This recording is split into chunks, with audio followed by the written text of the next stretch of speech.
আসসালামু আলাইকুম রহমতুল্লাহি ওবরাকাতু। দেশবাসী কেমন আছেন? আশা করি ভালো আছেন। আজকে 5ই ফেব্রুয়ারি 2026। আজকে আমি যে বিষয়টা নিয়ে কথা বলবো সেটা হচ্ছে আসন্ন ত্রয়োদশ জাতীয় নির্বাচন সম্ভাব্য যে ফলাফলটি হতে পারে এবং এটা নিয়ে কিছু আশঙ্কা আমি আমার বক্তব্যের মাঝে তুলে ধরব। তার ভিতরে হচ্ছে আসন্ন ত্রয়োদশ নির্বাচনের ট্রাম্প কার্ড হয়ে গেছে জামাত ইসলাম। জামাত এখন ক্ষমতার একবারে মুখোমুখি রয়েছে। জামাত ইসলামের যে বর্তমান অবস্থান বাংলাদেশে আমরা দেখতে পাচ্ছি, এই অবস্থানটা আজকে এমনি তৈরি হয়নি। জামাতের একটা লং পিরিয়ড হাসিনা সরকারের আমলে তাদের কর্মীরা নির্যাতিত নিপীড়িত হয়েছে এবং 2024 গণঅভ্যুত্থানের পরে তারা দেশের জনগণের সাথে ভালো সম্পর্ক রেখেছে। তারা সৎ এবং যোগ্য প্রার্থী এবং একটা রাজনৈতিক দল হিসাবে আদর্শ এবং সততার আদর্শ এবং ভালো কাজ করার প্রতি তাদের যে আগ্রহ রয়েছে এবং দেশের মানুষের জান মাল প্রতিটি জিনিসের নিরাপত্তা দিতে পারবে, এটা জামাত ইসলামের ভিতরে আছে। তাই আজকে জামাত ইসলামের এই একটা ভালো অবস্থান। আমরা যা জরিপ করেছি এই জরিপটা খুবই ভয়ঙ্কর এবং এই জরিপের কারণে আসন্ন ত্রয়োদশ জাতীয় নির্বাচন আর মাত্র 6 দিন রয়েছে। নির্বাচনের যে রেজাল্ট, এটা বড় ধরনের বিপদ সংকেত বাংলাদেশের জন্য রয়েছে। কীরকম রেজাল্টে যে 11 দলীয় ঐক্যজোট, তা আমাদের যেই ভাবনা বা যেই একটা আমরা পেয়েছি যে রেজাল্টটা কী হতে পারে, এটা খুবই আশ্চর্যকর বিষয় হচ্ছে 11 দলীয় ঐক্যজোট 90% প্লাস, আমি আবার বলছি 90% প্লাস সিট পাবে, যা ভারত, আওয়ামী লীগ এবং বিএনপি এবং এই রাষ্ট্রে থাকা কিছু বিদেশি রাষ্ট্রের দালালদের জন্য আতঙ্কের বিষয়। এবং আওয়ামী লীগের সময় থাকা আওয়ামী লীগ সরকারের সময় যেই প্রশাসন ছিল, এই যারা দুর্নীতিগ্রস্ত ঘুম খুন সন্ত্রাসের সাথে জড়িত ছিল, তাদের জন্য এটা একটা বড় ধরনের আতঙ্ক। কিন্তু সবচেয়ে বড় আতঙ্ক হচ্ছে ভারতের জন্য। কারণ ভারত, হাসিনা, এই দুই শয়তানের সাথে থার্ড আরেকটা শয়তান রয়েছে, যারা এদেশের জুলাই গণ অভ্যুত্থানের নায়ক ছাত্র জনতাকে গুপ্ত বলে। ওই দল, যে দলের নেতা জন্ম করাচিতে, তার নাগরিকত্ব হচ্ছে লন্ডনের ব্রিটিশ নাগরিকত্ব, আবার সে নাকি ইসিসি পাস, তাও তার কথাবার্তা শুনলে মনে হয় যেন আমাদের থেকেও যোগ্যতা তার কম। সেই দল একটি উগ্র বিশৃঙ্খল একটি দল, সন্ত্রাসী, চাঁদাবাজি, হামলা মামলা, মানুষের সাথে গাদ্দারি, দেশটাকে ধ্বংসের দিকে নিয়ে যাচ্ছে যে দলটি, এই দলটি সহ 3টা শক্তি একত্রিত হবে: আওয়ামী লীগ, ফেসিবাদ, বিএনপি এবং বিএনপির সাথে যে শয়তানগুলো রয়েছে এগুলা, তারপরে 3 নম্বর হচ্ছে ভারত। 3টা একসাথে হয়ে জামাত ইসলামের এই বিজয়টাকে তারা আটকানোর চেষ্টা করবে প্রশাসনের মাধ্যমে। প্রশাসনের বিশেষ করে পুলিশ, সেনাবাহিনী এবং যারা ম্যাজিস্ট্রেট রয়েছে, যারা আওয়ামী লীগপন্থী লোক, আমি আবার বলছি, যারা আওয়ামী লীগপন্থী লোক, তারা বিএনপির জন্য কাজ করবে, তারা ভারতের জন্য কাজ করবে, তারা সবাই এই ভাবপন্থীদের জন্য কাজ করবে। এই লোকগুলা নির্বাচনের জন্য হুমকি এবং আসন্ন জামাতের যে বিজয়টা আসতে যাচ্ছে, জামাতের যেই ভোট, আমার যদি জরিপ ভুল না হয়, জামাত 90% প্লাস সিট পেয়ে যাবে। এটার জন্য দায় একমাত্র বিএনপি। কেন?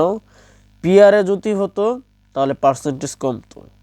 যদি পিআরএ নির্বাচন না হওয়ার কারণে নির্বাচনে যদি সুষ্ঠুভাবে নির্বাচন হয়, তাহলে এখানে জামাত ইসলাম বিজয় লাভ করবে সারা বাংলাদেশে।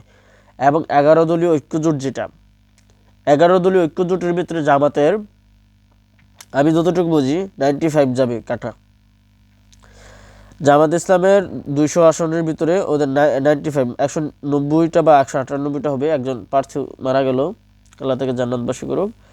তো জামাতের যে ইয়েটা হবে 5% যাবে, সর্বোচ্চ 190টা সিট পাবে শুধু জামাত ঐক্যজোটের ভিতরে। আর বাকি যারা ঐক্যজোট আছে এখানে আপনার থাকবে 110টা, 110টার ভিতরে একটাখানে ঐক্যজোটের তারা বেশি ভালো কিছু করতে পারবে না। এখানে বিএনপি সহ অন্যান্য রাজনৈতিক দলগুলো বিজয় লাভ করার সম্ভাবনা সবচেয়ে বেশি।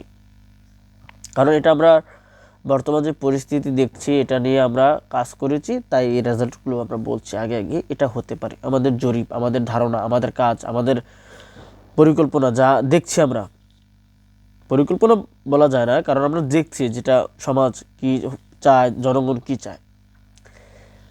সুষ্ঠু নির্বাচন হবে কি না এটা হচ্ছে এখন সবচেয়ে বড় প্রশ্ন। কেন সুষ্ঠু নির্বাচন না হওয়ার সম্ভাবনা সবচেয়ে বেশি? কারণ আওয়ামী লীগের সরকারের আমলে যে প্রশাসন এটা এখনো রয়েছে, এটা সোজাসুজি মানে সরাসরি যেটাকে বলে বিএনপির হয়ে কাজ করবে। নাম্বার 2, এই আওয়ামী লীগের প্রশাসনের পাশাপাশি ভারত বিএনপির হয়ে কাজ করবে। 3 নাম্বার, বিএনপির যে সন্ত্রাসী বাহিনী তারা যে কাজটা করবে, ভোট কেন্দ্র দখল করবে, তারপর এক্সট্রা ব্যালট পেপার তৈরি করে নিজেরা সিল মারবে, তারপর ভোট ইঞ্জিনিয়ারিং করবে, তারপর টাকা দিয়ে মানুষ থেকে ভোট আনার চেষ্টা করবে। এইগুলো যদি করে, টাকা দিয়েও যদি ভোট আনে, তারপরেও জামাতের সাথে পাশ করতে পারবে না তারা। তাদের এত বাজে একটা পরিস্থিতি হয়েছে। শুধু তাই না, আমাদের খাম্বা সাহেব তারেক সাহেব বাংলাদেশে আসার পরে যেই ছাত্র সংসদ নির্বাচনটা হয়েছে সেখানে ছাত্র দলের ক্যান্ডিডেট ছাত্র দলের প্রার্থী হয়নি, সেখানে হয়েছে গণ অধিকার পরিষদের প্রার্থী ছাত্র দলের ক্যান্ডিডেট হয়েছে। সেখানে তারেক রহমান সরাসরি প্রভাব ফেলেছে। শুধু তাই না, সেখানে গিয়েছেন, বৈঠক করেছেন, তাদের সাথে কথাও বলেছেন, তারপরও সেখানে ফেল মারাইছে। এটাই হচ্ছে তার আসার পরে প্রভাব কি পড়েছে, সেম। কিন্তু হ্যাঁ, এটাকে সে পরিবর্তন করতে পারতো যদি তার বয়ানগুলো, তার কথাগুলো সুন্দরভাবে গোছালো হতো। কেন তার কথাগুলো গোছালো নয়? কারণ সে বিদেশের কাছে সোজাসুজি ভারতের কাছে বন্দী, সে অ্যারেস্ট ভারতের কাছে, সোজা কথা। কেন? কারণ ভারত এদেশে কাকে কিভাবে কোন কথাটা বলায় এটা আমরা যদি বুঝতে চাই তাহলে আমাকে হাসিনার কাছে চলে যেতে হবে। হাসিনার 15 বছর রাজনীতি আমাকে খেটে খেটে দেখতে হবে। হাসিনা 15 বছর স্টেপগুলোতে যেভাবে প্রত্যেকটি স্টেপ যেই বিষয়গুলোতে কাজ করতে, সেম বিষয়গুলোতে তারেক রহমান সেমভাবে কাজ করছে। তার তো আরও পজিটিভলি হওয়ার কথা ছিল, তার তো আরও ভালো হওয়ার কথা ছিল। যেমন ফ্যামিলি কার্ড, সর্বপ্রথম বাংলাদেশে ফ্যামিলি কার্ড দিয়েছে শেখ হাসিনা। কীভাবে? 1 কোটি মানুষকে ফ্যামিলি কার্ড তারা দিয়েছে। বিএনপির মতো এই চাপাবাজি আর এই ফ্যামিলি কার্ড ব্যবসা করে না এরা কি করছে? স্মার্ট ফ্যামিলি কার্ড নামক ফ্যামিলি কার্ড 1 কোটি, আমি আবার বলছি 1 কোটি ফ্যামিলি কার্ড দিয়েছে। সেখান থেকে বড় একটা অংশ তারা দুর্নীতি করেছে, সোজা কথা। এখন বিএনপি কি ফ্যামিলি কার্ড দেওয়ার জন্য বাংলাদেশে ক্ষমতা যায় না? তাদের অনেকগুলো পরিকল্পনা থাকা উচিত ছিল, কিন্তু সেগুলো তারা প্রকাশ করতে পারে না। তারা জিম্মি, তারা কোনো একটা রাষ্ট্রের কোনো একটা গোষ্ঠীর একান্ত পরিকল্পনা, এটাকে টার্গেট করে তারা সামনে আগাচ্ছে এবং তাদের দেখানো পথ অনুযায়ী নির্বাচনে কার্যক্রম চালাচ্ছে তারেক রহমান। এরকম আপনাকে বলি, তারেক সাহেব আসার পরে জুলাই নিয়ে কোনো কথা বল নাই, শেখ হাসিনাকে নিয়ে কোনো কথা বল নাই, তার ফাঁসি হবে এটা নিয়ে কোনো কথা বল নাই। বিগত 15 বছর বিএনপির যত নেতাকর্মী নির্যাতিত নিপীড়িত হয়েছে তাদের বিচার নিয়ে কোনো কথা বলে নাই। 24শে গণঅভ্যুত্থানে ছাত্র জনতাকে হত্যা করেছে এটা নিয়ে কোনো কথা বলে নাই। এই তারেক রহমান শুধু তাই নয়, যেই প্রশাসন তাদের উপর নির্যাতন নিপীড়ন চালিয়েছে প্রশাসনকে পরিবর্তন করতে হবে এটা নিয়ে কোনো কথা বলে নাই। শুধু তাই নয়, মিডিয়াকে নিয়েও কোনো কথা বলে। অথচ হাসিনা সরকারকে যারা প্রমোট করেছে, শক্তিশালী করেছে, মিডিয়াভাবে হাইলাইট করেছে এবং হাসিনার পক্ষে কাজ করেছে, প্রথম আলো, ডেইলি স্টার সহ আরও যারা মিডিয়া ছিল, যারা ভারতের দালাল যেটাকে বলা হয়, তারা এখন তারেক রহমানের কাছের লোক হয়ে গেছে। তারা এখন তারেক রহমানের সাথে ভালো সম্পর্ক। এতে বোঝা যায় দিল্লি, এটা শোনেন, প্রথম আলো ডেইলি স্টার বাংলাদেশে যে কাজটা করবে এটা আপনাকে বুঝে নিতে হবে। দিল্লি মানে ভারত ইশারা দিয়েছে তাই সে কাজটা করছে, এটা আপনাকে বুঝে নিতে হবেই। তারপরে যে বিষয়টা সেটা হচ্ছে এই তারেক রহমান সাহেব বাংলাদেশে আসার পর তার বলা উচিত ছিল বাংলাদেশের ডেভেলপমেন্ট মানে ডেভেলপমেন্ট কান্ট্রি একটা করার ক্ষেত্রে মানে উন্নতশীল একটা রাষ্ট্র করার ক্ষেত্রে তার কী কী করার প্রয়োজন। বাংলাদেশে বিমানবন্দর করার প্রয়োজন, স্বাস্থ্যখাত উন্নত করার প্রয়োজন, তারপরে সামরিক শক্তিকে উন্নত করার প্রয়োজন, অর্থনীতিকে শক্তিশালী করার প্রয়োজন। ভারতের আগ্রাসন আধিপত্য নিয়ে তার কোনো বক্তব্যই নেই। বাংলাদেশের একটা 5টা মৌলিক জিনিসের ভিতরে, 5টা না, বাংলাদেশের 2টা মৌলিক জিনিস যদি আপনাকে বলে যে বাংলাদেশে এই মুহূর্তে কী প্রয়োজন, আপনি কী চান, একটা হচ্ছে ভারতের আগ্রাসন আধিপত্যকে নির্মূল করে একটি স্বাধীন সার্বভৌমত্ব এবং নিজ সিদ্ধান্ত নেওয়ার মতো, নিজের রাষ্ট্রের জন্য কাজ করার মতো একটি রাষ্ট্র করার জন্য যেখানে ভারত কোনো হস্তক্ষেপ করবে না, এরকম একটা রাষ্ট্র করতে হবে। এটা নিয়ে কোনো তারেক রহমানের বক্তব্য নেই। এই বিষয়গুলোকে কেন্দ্র করে এবং তার বক্তব্যের আগে দেখি সে একটা চিরকুট পরে, এরকম একটা চিরকুট নেবে, চিরকুটটা নিয়ে এসে পড়বে আর বক্তব্য দেবে গুপ্ত গুপ্ত গুপ্ত গুপ্ত। এই বেটা তুই গুপ্ত গুপ্ত করছিস, গুপ্তরা লাগি তো তুই দেশাইতে পারছিস শালা। বাল ফালাইতে এত বছর পরে একটা রাজনীতির একটা বয়ান পারে না শালা। তার তোমার কোনো রাজনীতির বয়ান হচ্ছে, তার থেকে মানুষের যে প্রত্যাশা, আমি ব্যক্তিগতভাবে তার থেকে যে প্রত্যাশা ছিল, ভারতের আগ্রাসন আধিপত্য, হাসিনা বিরোধী, পিলখানা হত্যা, 2013 হেফাজত গণহত্যা, আরও যা যা ছিল এগুলো নিয়ে সে কথা বলবে না। তার এগুলোর কোনো কথাই নাই। আরে কি এগুলো কোন ধরনের কথা? তার কথাবার্তা লেবাস শুনলে মনে হচ্ছে সে হয়তো ভারতের গোয়েন্দা সংস্থা বা কেউর প্রেসক্রিপশন অনুযায়ী সে কথা বলছে, যেটা সত্য এরকম লাগছে। কারণ আমি 5 বছর ভারতের আগ্রাসন আধিপত্য এবং হাসিনা ফেসিবাদের বিরুদ্ধে কাজ করে এসেছি। আমি জানি হাসিনা কোনভাবে কথা বলবে, হাসিনা কোন স্টাইলে করবে, হাসিনা কী করবে, ভারত কী বলে। হাসিনা যে স্টাইলে কথা বলে এটা ভারতের স্টাইল, এবং তার একটু আমার সেম স্টাইল। কেন ভাই তোমার এটা হবে? তুমি বলবা বাংলাদেশের অর্থনীতিকে শক্তিশালী করবো, দুর্নীতিমুক্ত বাংলাদেশ করবো। আরে ভাই তো তুমি তোমার দলের কর্মীদেরকে ঠিক রাখতে পারতেছো না। তো আচ্ছা এই আলাপে না যাই, চাঁদাবাজি টেন্ডারবাজি যা করছে এগুলো বাদ দিয়ে এখন আমাদের আলাপে যাই। আসন্ন নির্বাচনে জামাত ইসলাম বিপুল ভোটে বিজয় হবে যদি সেটা সুষ্ঠু একটি নির্বাচন হয়। কেননা প্রশাসন যদি গাদ্দারি না করে, আমার মন বাড়ি খায় না সুষ্ঠু হবে, আমার মন বলছে গাদ্দারি করবে না। কারণ আমি তো চিনি বাংলাদেশের প্রশাসন, কারণ কোনো সংস্কার হয় নাই, কোনো বিচার হয় নাই। এখানে আপনি এসে যদি বলেন সুষ্ঠু নির্বাচন, এটা আশা করা অসম্ভব। ভারত হস্তক্ষেপ করবে, আওয়ামী লীগের লোকের হস্তক্ষেপ করবে, আওয়ামী লীগের থাকা প্রশাসন বা নির্বাচনে দায়িত্বশীল কর্মকর্তারা হস্তক্ষেপ করবে, নির্বাচন কমিশন হস্তক্ষেপ করবে, বিএনপি হস্তক্ষেপ করবে এবং সুষ্ঠু নির্বাচন হবে। যদি সুষ্ঠু নির্বাচন হয়, যদি আমি একটা পার্সোনাল একটা মন্তব্য করে, ওয়াকারুজ্জামান সেনাপ্রধান, তার সম্পর্কে অনেক ধরনের আমরা কথা জানি, অনেক কিছু জানি। মানুষ খারাপ থাকে, ভালো থাকে, ঠিক আছে। ওয়াকারুজ্জামান যদি নিজেকে বলে না আমি এবার একটা সুষ্ঠু নির্বাচন দেবো, জাতির জন্য একটা কাজ করতে চাই, যা কিছু হয়েছে সব বাদ, আমি একটা সুন্দর নির্বাচন দেবো, আমি লিখিত দিলাম।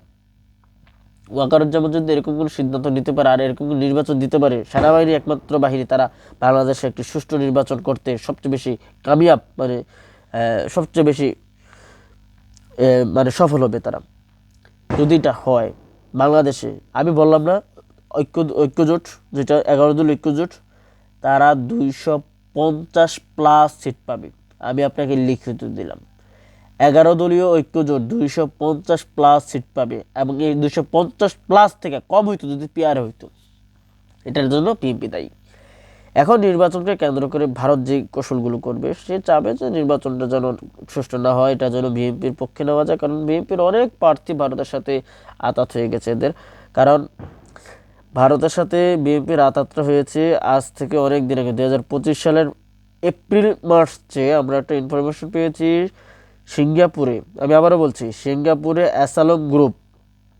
অ্যাসালম গ্রুপ এবং বিএনপির সালাউদ্দিন চৌধুরী, তিনি শিলং সালাউদ্দিন যাকে বলা হয়, তিনি এবং অ্যাসালম গ্রুপ আওয়ামী লীগের সাথে ওকালতি করেছে আওয়ামী লীগের হয়ে। সালাউদ্দিন সাহেব তিনি বিএনপির হয়ে ওকালতি করার পরে তারা সিঙ্গাপুরে একটা বৈঠক করে, সেখানে সরাসরি তারেক রহমান ভার্চুয়ালি বৈঠক যুক্ত ছিলেন, বিএনপির একটি প্রতিনিধি দল যুক্ত ছিলেন, এবং বিএনপির প্রতিনিধি দলগুলো অনেকেই ভার্চুয়ালিভাবে আপনার বৈঠকে উপস্থিত ছিলেন। সেখানে যে কথাগুলো হয়েছে, সেখানে আমরা আমাদের যেই সোর্স, মানে যেখানে থেকে আমরা তথ্য পাই, সেখান থেকে পেয়েছিলাম তারেক রহমান এবং হাসিনার সাথে অনেকক্ষণ কথা হয়। সেই কথার ভিতরে একটা কথা ছিল, একটা না একাধিক কথাই ছিল, সেগুলো ছিল বিএনপিকে আমরা সকল ধরনের সমর্থন করব, তারা যদি বাংলাদেশে আমাদেরকে পুনরায় রাজনীতি করতে দেখ। 2 নম্বর শত্রু, বিএনপি আমাদের নেতাকর্মীদের উপর কোনো হামলা চালাতে পারবে না। 3 নম্বর শত্রু, বিএনপিকে আমরা নির্বাচনকালীন সময় টাকা দিয়ে সমর্থন করব। 4 নম্বর প্রশ্ন, বিএনপিকে আমরা আওয়ামী লীগের সকল সমর্থন দিয়ে দেব যেন তার নির্বাচন সুষ্ঠু হয়। 5 নম্বর প্রশ্ন, আওয়ামী লীগের থাকা যত প্রশাসন, যত লোক বল আছে, সবকিছু বিএনপির কাজ করবে, এবং তারেক রহমান সাহেব এটা রাজি হয়েছে। শুধু তাই নয়, এর পরের দিন আবার ওইখানে বিএনপির কিছু কর্মকর্তা সিঙ্গাপুরে ছিলেন, বাকিরা আপনার ব্যাংককে, মানে থাইল্যান্ড বা বিভিন্ন জায়গায় ছিলেন। সেখানে আবার এর পরের দিন আবার আরেকটা বৈঠক হয়েছে ভারতের গোয়েন্দা সংস্থা র এবং ভারতের সরকারের সাথে বিএনপির। সেই বৈঠকটিতে সরাসরি অবস্থায় যারা ছিলেন তাদের ভিতরে একজন ছিলেন ভাজওয়ালি বাবি, অনেকে ছিল। যারা ভাজওয়ালি বাবি ছিল, মির্জা ফখরুল ইসলাম আলমগীর, আমির খসরু, তা আরও কয়েকজন বিএনপির সিনিয়র যারা নেতাকর্মী তারা ছিলেন, তারেক রহমান ছিলেন। তারপরে ভারতের সাথে একটা হয়, তারা এতটুকু বলছে, ভারত হাসিনা সরকার তোমাকে যে সুবিধা দিয়েছে আমরা সেই সুবিধা তোমাদেরকে দেব। বিএনপি ভারতকে আশ্বাস দিয়েছে, হাসিনা সরকার তোমাদেরকে যে সুবিধাগুলো দিয়েছে এগুলো আমরা তোমাদেরকে দেবো। ভারতও বলছে হাসিনা সরকার যে চুক্তিগুলো করছে চুক্তিগুলো তোমরা বাতিল করতে পারবে, এই জন্য আমরাও তোমাদেরকে ফুল সাপোর্ট দেবো, সাথে সাথে সকল ধরনের সমর্থন দেবো এবং রাজনৈতিক সমর্থন দেবো এবং মিডিয়া সমর্থন দেবো। আমরা কই রয়েছেন এইগুলো আমরা আগে থেকে। যখন আমি এই কথা শুনতে পেরেছি, আমাদের তথ্য থেকে এই সোর্স পেয়েছি, এই কথার উৎসটা আমরা পেয়েছি, এই আমাদের তথ্যের উৎস থেকে আমরা এই জিনিস পেয়েছি, সেদিনই টার্গেট করছি বিরুদ্ধে আমার রাজনীতি। তখন ভাবছি রাজনীতি করবো, এনসিপির সাথে যাবো, এনসিপির অবস্থা ভালো, জামাতের সাথে গেছি। এখন জামাতের কেন, জামাত বাংলাদেশের শক্তি, বাংলাদেশের স্বাধীনতা সার্বভৌমত্বের শক্তি, ভারতের আগ্রাসন আধিপত্যকে নির্মূল করার জন্য জামাত বাংলাদেশে জন্মগ্রহণ করেছে। এই জন্য আমরা জামাত ইসলামকে চাই। তাই আমি বলতে চাই ভাইয়েরা, এই দেশকে গড়ে তোলে জামাতের ছাড়া কোনো বিকল্প নেই। তো এই হাসিনা ফেসিবাদ থেকে বাঁচতে হলেও জামাত ছাড়া আমাদের কোনো বিকল্প অপশন নেই। আমি আবারও বলছি, জামাত ইসলাম ছাড়া আমাদের কোনো বিকল্প অপশন নেই হাসিনার থেকে বাঁচতে হলে। এবং একটি খারাপ রাষ্ট্র থেকে বাঁচতে, বিএনপি যদি ক্ষমতায় আসে, আওয়ামী লীগ যে 1000 গুণ কাজ করবে। এরা ক্ষমতায় আসার 1 সপ্তাহের ভিতরে দেশে 100টা দর্শন করবে, 1 মাসে 1000ও পরে যেতে পারে, হামলা মামলা করবে, হত্যা করবে মানুষকে, মানুষের ব্যবসা বাণিজ্য লুটে নেবে, নারীর ইজ্জত হরণ করবে এরা। কারণ এই দলটা এখন এমন একটা বিশৃঙ্খলা, একটা নিকৃষ্ট একটা রাজনৈতিক দলে পরিণত হয়েছে। আপনাকে রাজনীতি করতে হবে জামাতের সাথে। খেলাফত মজলিসকে ভোট দেবেন, মামুনুল সাহেবকে ভোট দেবেন, হ্যাঁ, তালহা জুবাইরকে ভোট দেবেন, এদেরকে ভোট দেবেন। জামাতের প্রার্থী খেলাফত মজলিস, চরমোনাই তো মাদারচোদ, চরমোনাই বাদ, সরি ভুলে নাম চলে আসছে, চরমোনাই। তারপর যারা এই 11 দলীয় ঐক্য জোট, এরা হচ্ছে বাংলাদেশ শক্তি, এদেরকে আপনারা ভোট দেবেন। এবং জামাত ক্ষমতায় আসলে ভারত এবং আমেরিকার প্রশাসন জামাতকে বিভিন্নভাবে বিপদে ফেলবে। আমি যতটুকু জানি, যদি নির্বাচন সুষ্ঠু হয় 50+, আরে কি বলছি, 250 সিট প্লাস ভোট পাবে জামাত ইসলাম, সিট পাবে ইনশাল্লাহ, যদি নির্বাচনটা সুষ্ঠু অবাধ একটি নির্বাচন হয়।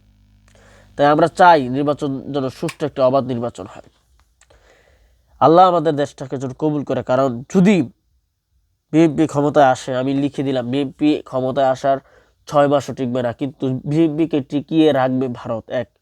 2 নাম্বার, এই সুযোগে বাংলাদেশটাকে টিকিয়ে রাখার সময় তাদেরকে ইমোশনাল ব্ল্যাকমেল করে বাংলাদেশটা র তো এমনি ঢুকে রয়েছে, আরও মানে শেষ করে দিব, তারপরে থাম করে হামলা করবো, খেয়ে দিব, বাংলাদেশ দখল করে নিব, বাংলাদেশটা ধ্বংস করে দিব বিএনপি যে ক্ষমতায় আসে। কারণ এগুলো আমরা বুঝি, আমি 5টা বছর ভারতের আগ্রাসন আধিপত্য নিয়ে কাজ করছি, হাসিনা ফেসিবাদের বিরুদ্ধে কাজ করছি শালার। আমরা যদি এগুলো না বুঝি, কেন আমরা মিডিয়াতে হাইলাইট হইনি, এটাই আমাদের সবচেয়ে বড় দোষ। জামাত ক্ষমতায় আসবে, আমি এটা লিখিত দিলাম, যদি সুষ্ঠু নির্বাচন হয়, কেউ আটকাতে পারবে না, আমি আপনাদের কাছে বলে দিলাম। আর এই যে বিএনপি বলতেছেন, দিন শেষ, ওদের অবস্থা খারাপ হয়ে গেছে। কারণ বিএনপিকে মানুষ চায় না, ওদের প্রতি মানুষ নারাজ হইতে হইতে অতিষ্ঠ হয়ে গেছে। আমি জুলাই যোদ্ধা, আমাকে হত্যার হুমকি দেবে বিএনপির নেতারা, এদেরকে মানুষ ভোট দেবে? বিএনপির কোনো ভোটই নেই। বিএনপির ভিতরেই জামাত ইসলামের 45% ভোট রয়েছে, বিএনপি নেতাকর্মীদের ভিতরেই 45% জামাতের ভোট রয়েছে। আর যারা মানুষ বলে বিএনপিকে ভোট দেবে, 95% জামাতকে ভোট দেবে। আমি লিখিত দিয়ে দিলাম, কারণ আমি এই জরিপটা করেছি আজকের থেকে না, আমি জরিপ করে আসছি কীভাবে, আমরা জরিপ করে কীভাবে এটা আপনাদেরকে বলে দিই। যে কোনো প্রার্থী 2 জন নেবেন বা 3 জন নেবেন বা 4 জন নেবেন, নিয়ে সেখানে মানুষকে 100 জন মানুষকে, বিভিন্ন ধরনের মানুষকে জিজ্ঞেস করবেন কাকে ভোট দেবেন। সেখান থেকে আপনার রেজাল্ট আসবে। কেউ এতজনকে মানে যে যতজনকে দেয় 100 জন পর্যন্ত হবে। 100 জন পর্যন্ত হলে কে কতটা দিল ওই থেকে পার্সেন্টেজ দিয়ে দেবেন। বা 2 দলে নিলে 2 দলেরটা নেবেন, যদি তৃতীয় দলের নাম কয় ওই দলে ওই একটা বাদ দিয়ে দিবেন, তাহলে পার্সেন্টেজ বাড়িব সুন্দর করে। এইভাবে আমরা পার্সেন্টেজ বার করে দিচ্ছি। আমরা অনেক পরিবর্তন দেখেছি। 5ই আগস্টের পরে বিএনপির বাংলাদেশে ভোট ছিল 95%। আমার কথাটা শুনেন, আজকে বিএনপির ভোট হয়ে গেছে 10 থেকে 12%। এই ভোটটা কারা করলো? এই ভোটটার কামব্যাক করানোর সুযোগ ছিল তারেক রহমানের, সে পারে নাই, সে ফেল। তো আজকে আমি রাখছি, জামাত ইনশাল্লাহ ক্ষমতায় যাবে, ইনশাল্লাহ।